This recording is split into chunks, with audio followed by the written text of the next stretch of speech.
I love this place. Thank you all for coming out in the rain, the pouring rain. We're going to make this worth it for you. President Faust, Board of Overseers, faculty, friends, alumni, proud parents, members of the ad board, and graduates of the greatest university in the world.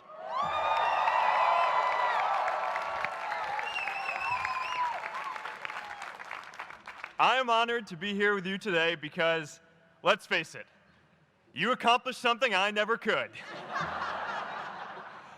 If I get through this speech today, it'll be the first time I actually finish something here at Harvard. Class of 2017, congratulations.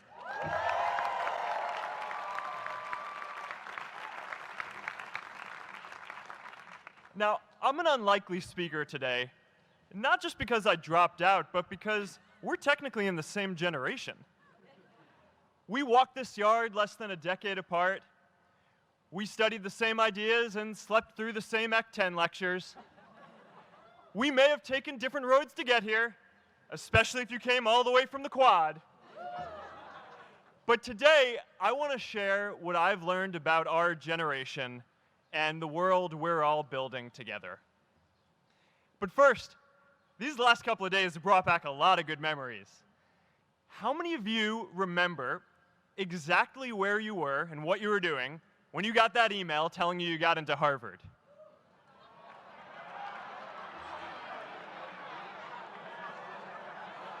I was playing the video game Civilization, and I ran downstairs and got my dad, and for some reason, his first reaction was to video me opening the email.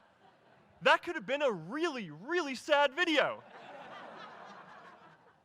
But I swear, getting into Harvard is the thing my parents are most proud of me for.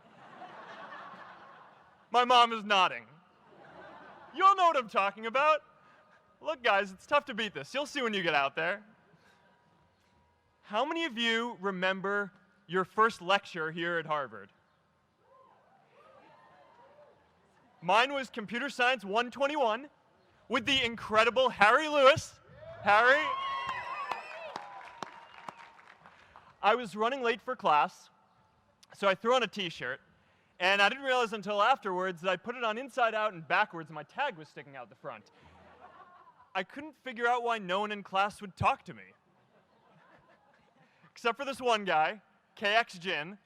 He just went with it. We started doing our problem sets together, and now he runs a big part of Facebook. And that, class of 2017, is why you should be nice to people.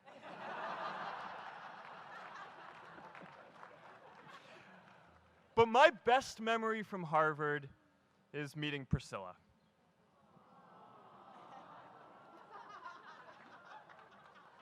I had just launched this prank website, Face Mash, and the ad board wanted to see me. Everyone thought I was going to get kicked out. My parents drove up here to help me pack my stuff. My friends threw me a going-away party. Who does that?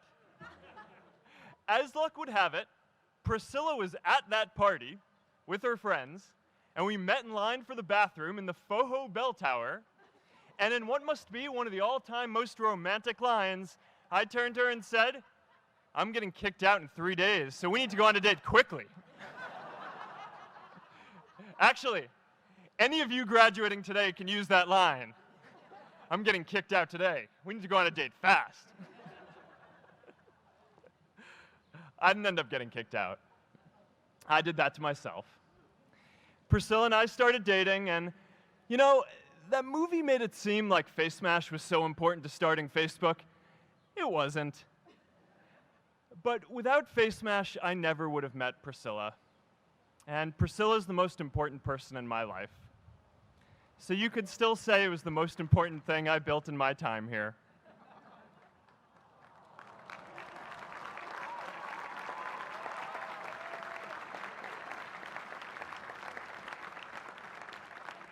We have all started lifelong friendships here, and some of us even families. That's why I'm so grateful to this place. Thanks, Harvard.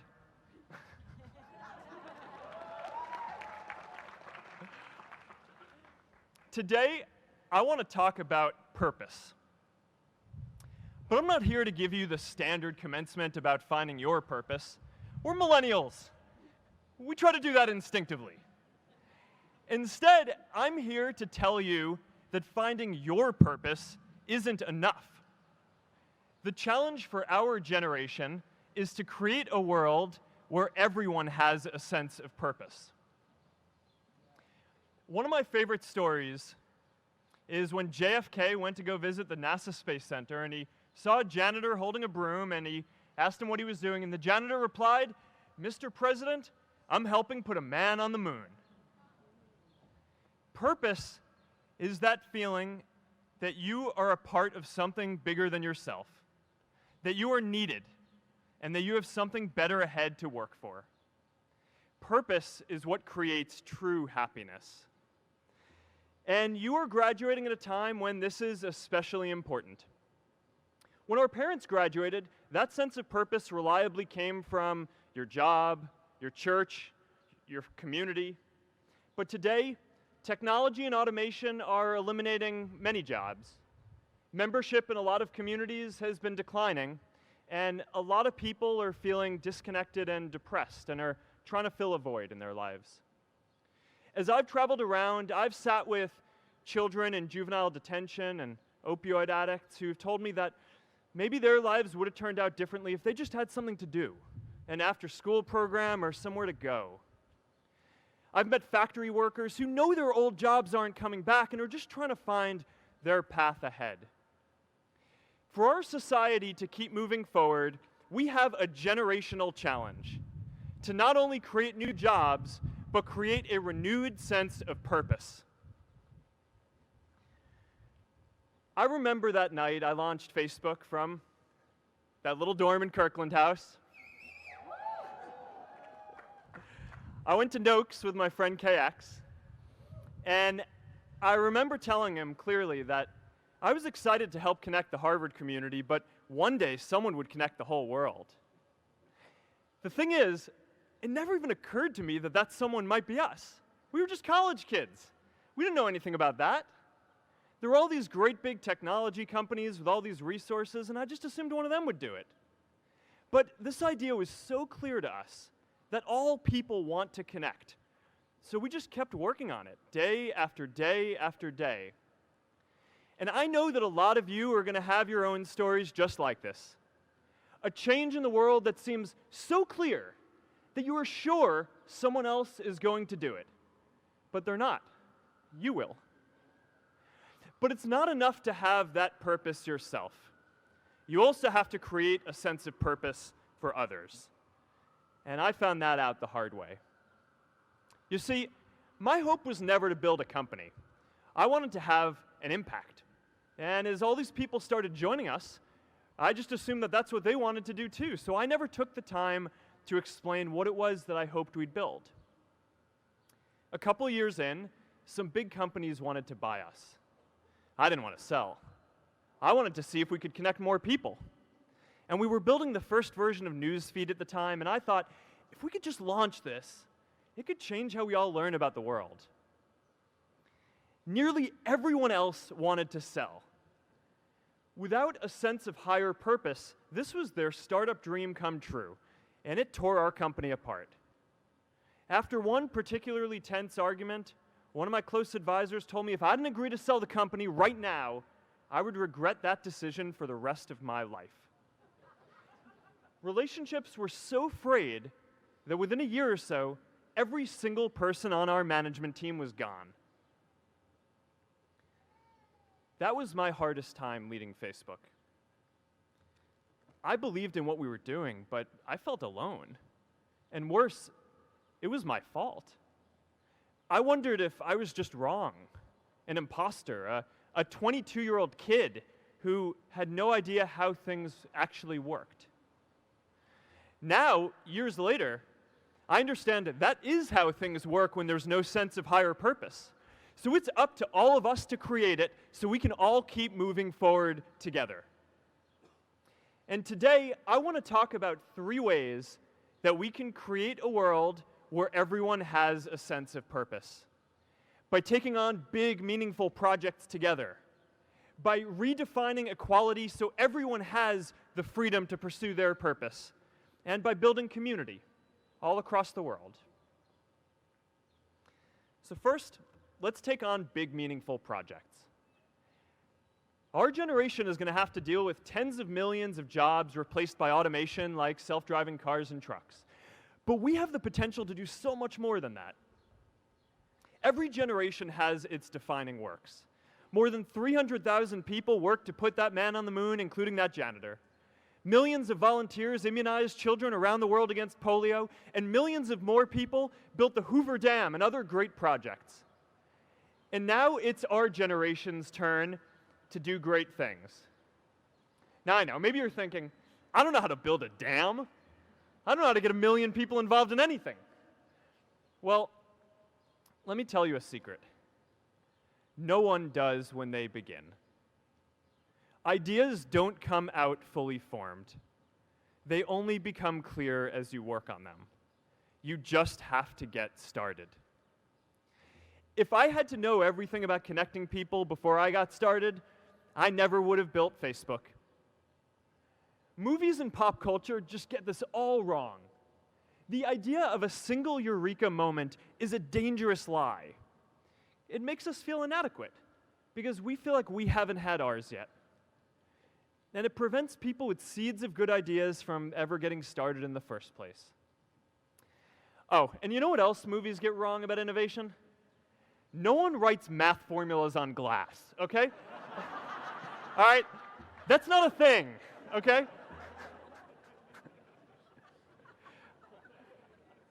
It's really good to be idealistic, but be prepared to be misunderstood. Anyone working on a big vision is going to get called crazy, even if you end up right. Anyone taking on a complex problem is going to get blamed for not fully understanding it, even though it's impossible to know everything up front.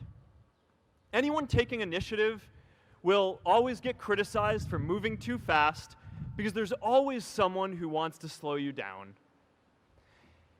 In our society, we often don't take on big things because we're so afraid of making mistakes that we ignore all the things wrong today if we do nothing. The reality is, anything we do today is going to have some issues in the future. But that can't stop us from getting started.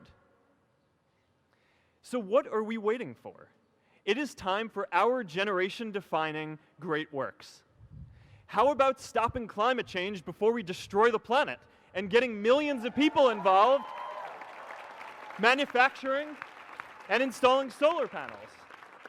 How about curing all diseases and getting people involved by asking volunteers to share their health data, track their health data, and share their genomes? You know, today, our society spends more than 50 times as much treating people who are sick as we invest in finding cures so people don't get sick in the first place. It makes no sense. We can fix this. How about modernizing democracy so everyone can vote online? And how about personalizing education so everyone can learn? These achievements are all within our reach. Let's do them all in a way that gives everyone in our society a role. Let's do big things, not just to create progress, but to create purpose.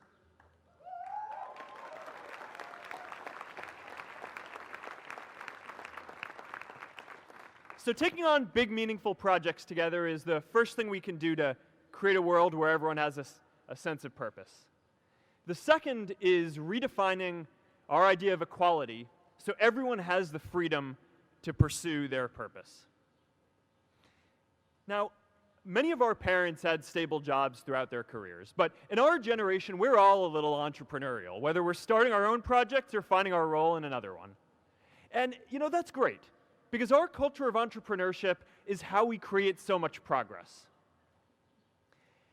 An entrepreneurial culture thrives when it is easy to try lots of new ideas. Facebook wasn't the first thing I built.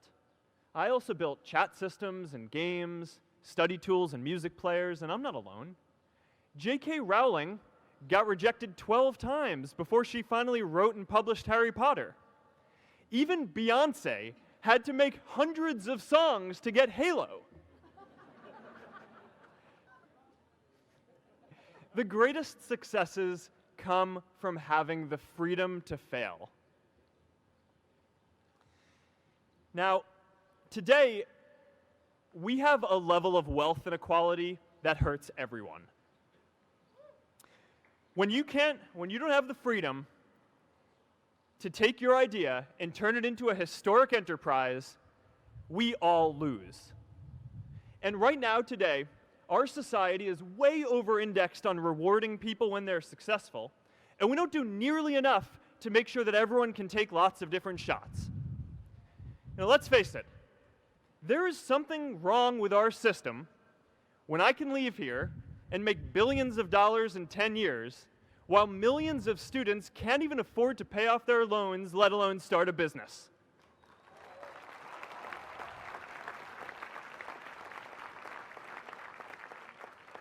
Look, I know a lot of entrepreneurs, and I don't know a single person who gave up on starting a business because they were worried they might not make enough money.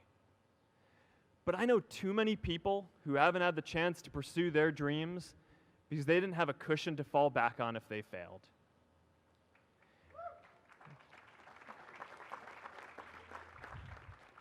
We all know you don't get successful just by having a good idea or working hard. You get successful by being lucky too. If I had to support my family growing up instead of having the time to learn how to code, if I didn't know that I was going to be fine if Facebook didn't work out, then I wouldn't be standing up here today. And if we're honest, we all know how much luck we've had to get to this point in our lives. Every generation expands its definition of equality. Previous generations fought for the vote and civil rights. They had the New Deal and Great Society. And now it's time for our generation to define a new social contract.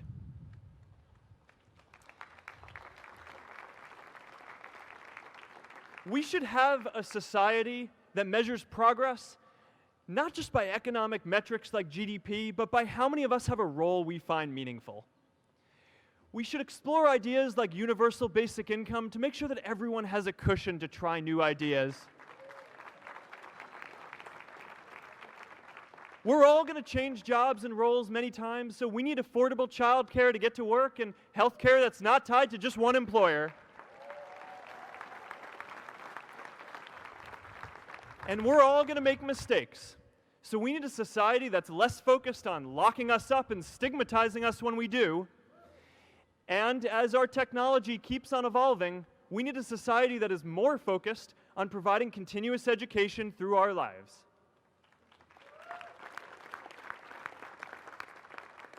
And yes, giving everyone the freedom to pursue purpose isn't going to be free. People like me should pay for it. And a lot of you are going to do really well, and you should too.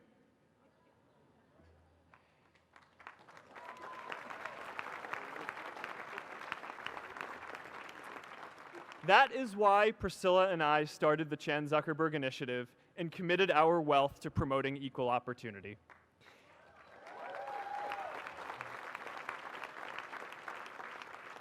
These are the values of our whole generation. It was never a question of if we were going to do this. The only question was when. Millennials are already one of the most charitable generations in history. In just 1 year, more than 3 in 4 US millennials donated to charity, and more than 7 in 10 raised money for another one. But it's not just about giving money. You can also give time. And I promise you, if you just take an hour or two a week, that's all it takes to give someone a hand and help them reach their potential. Now, maybe you're thinking, that's a lot of time. I'm not sure if I have that much time. I used to think that. You know, when Priscilla graduated from Harvard, she became a teacher. And before she'd do education work with me, she told me that I needed to get my own experience teaching a class. At first I complained. I said, I'm kind of busy. I'm running this company. But she insisted. So I taught an after-school program at the local Boys and Girls Club on entrepreneurship. I taught those kids lessons on product development and marketing, and they taught me what it was like growing up feeling targeted for your race, and what it's like having a family member in prison. I shared stories of my time in school, and they shared their hope that one day they would get to go to college too. For 5 years, I've had dinner with those students every month. One of them even threw Priscilla and me our first baby shower. And next year, they're going to college. Every one of them, first generation in their families. We can all make time to give someone a hand. Let's give everyone the freedom to pursue purpose, not just because it's the right thing to do, but because when more people can turn their dreams into something great, we are all better for it.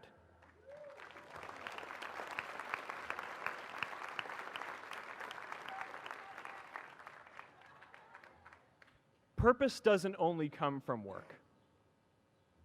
The third way we can create a sense of purpose for everyone is by building community. And in our generation, when we say purpose for everyone, we mean everyone in the world. Now, quick show of hands. How many of you here are from another country?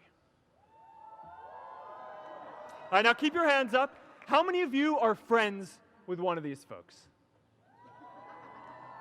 Now we're talking. See, we have grown up connected. In a recent survey of millennials around the world, asking what most defines our identity, the most popular answer wasn't nationality, ethnicity, or religion. It was citizen of the world. That's a big deal. Every generation expands the circle of people we consider one of us. And in our generation, that now includes the whole world.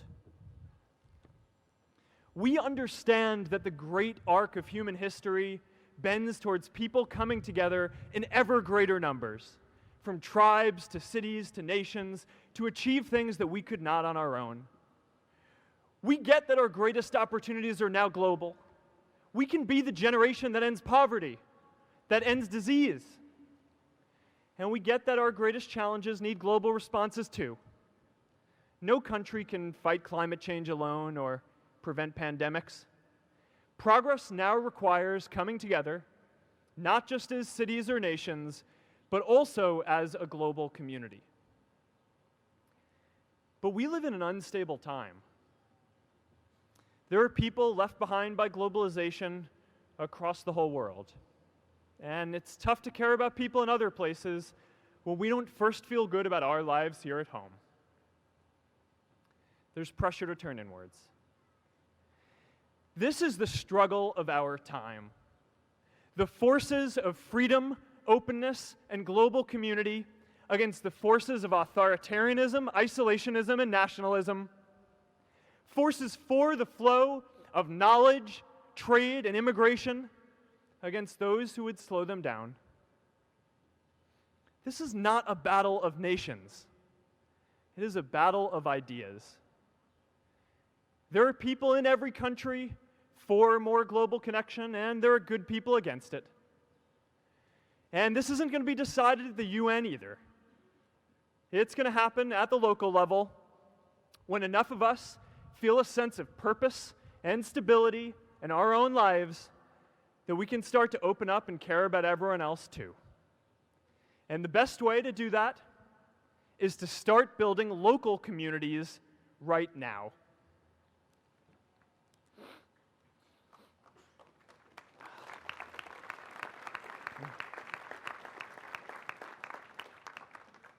We all get a lot of meaning from our communities. Who here's from Elliott House? How about Lowell?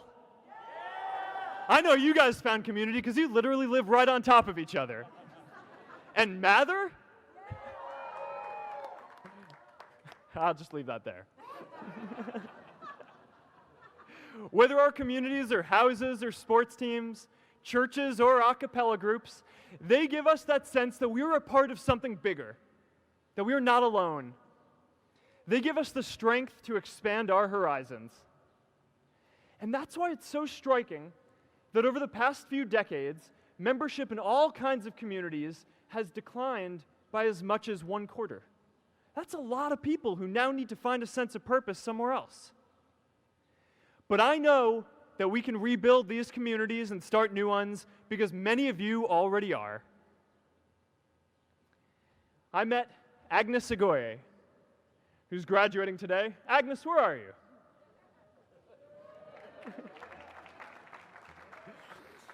Agnes spent her childhood navigating conflict zones with human trafficking in Uganda, and now she's trained thousands of law enforcement officials to keep communities safe.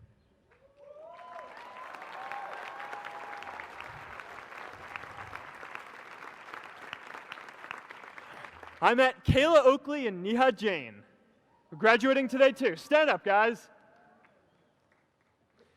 Kayla and Neha started a nonprofit that connects people suffering from chronic illnesses with people in their communities who are willing to help out.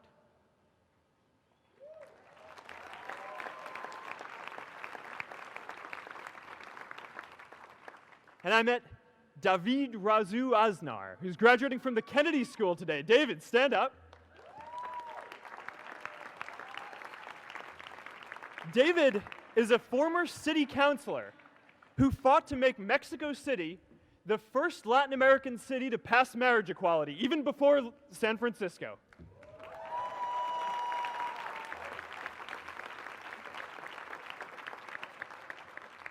And this is my story too.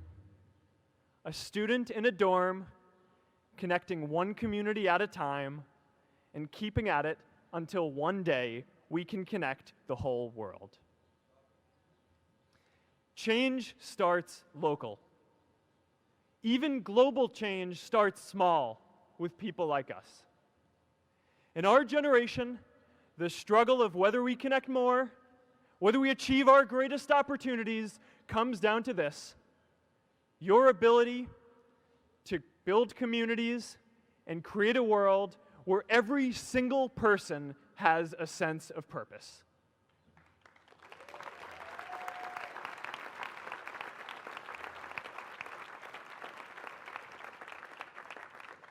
Class of 2017, you are graduating into a world that needs purpose, and it's up to you to create it. Now, maybe you're asking yourself, can I really do this? Well, remember when I told you about that class I taught at the Boys and Girls Club? One day after class, I was talking to my students about going to college, and one of my top students raised his hand and said that he wasn't sure he could go to college because he's undocumented. He wasn't sure if they'd take him. Last year, I took him out to breakfast for his birthday, and I wanted to get him a gift, so I asked him what he wanted, and he just started talking about struggles that he saw other students in his class facing, and finally said, you know, I'd really just like a book on social justice. I was blown away.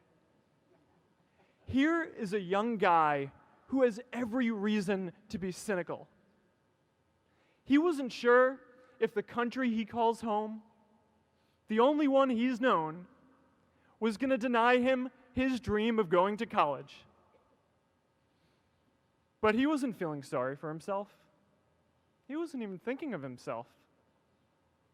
He has a greater sense of purpose, and he's going to bring people along with him. It says something about our situation today that I can't even say his name because I don't want to put him at risk. But if a high school senior who doesn't know what the future holds for him can do his part to move the world forward, then we owe it to the world to do our part too.